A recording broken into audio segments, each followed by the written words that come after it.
Good morning friends. நெல்லிக்காய் சாதம். குழந்தைங்களுக்கு வெறுமனே நெல்லிக்காய், பெரிய நெல்லிக்காய் சாப்பிட மாட்டேங்கிறாங்க, ஜூஸ் கொடுத்தா குடிக்க மாட்டேங்கிறாங்க அப்படின்னா, அவங்களுக்கு சிம்பிளாக இந்த மாதிரி சாதத்தில் கூட போட்டு செஞ்சு கொடுக்கலாம். லோகஜித்து அதே மாதிரி தான்.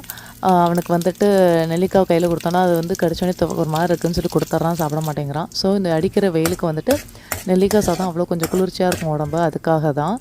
அதில் வந்து நம்ம என்ன பண்ணுறோன்னா, கடுகு உளுந்தம்பருப்பு போட்டு ஆயிலை ஊற்றி கடுகு உளுந்தம்பருப்பு தாளிச்சிட்டு கருவேப்பிலை போட்டுட்டு கொஞ்சமாக கடலைப்பருப்பு போட்டு நல்லா கொஞ்சம் வதக்கிறோம். வேணால் நீங்கள் சின்ன வெங்காயம் சேர்த்துக்கலாம். தம்பி சாப்பிட மாட்டான், அதனால் சின்ன வெங்காயம் சேர்க்கலை. மிளகா அவனுக்கு கூட வரமிளகா கிள்ளி போட்டுக்கலாம் காரத்துக்கு. அவனுக்கு காரம் இல்லாமல் செஞ்சு கொடுத்துருக்கோம்.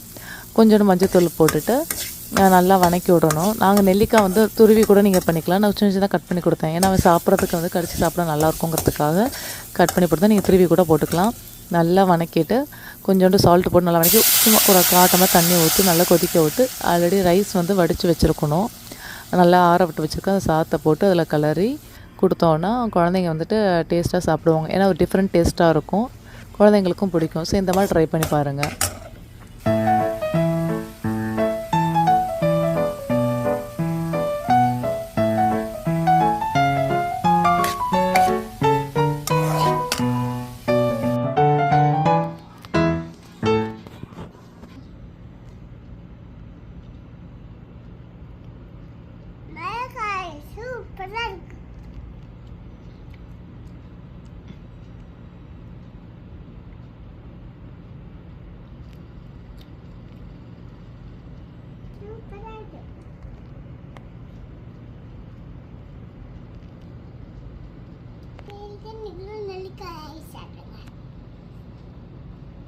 எப்படிமா இருக்கு?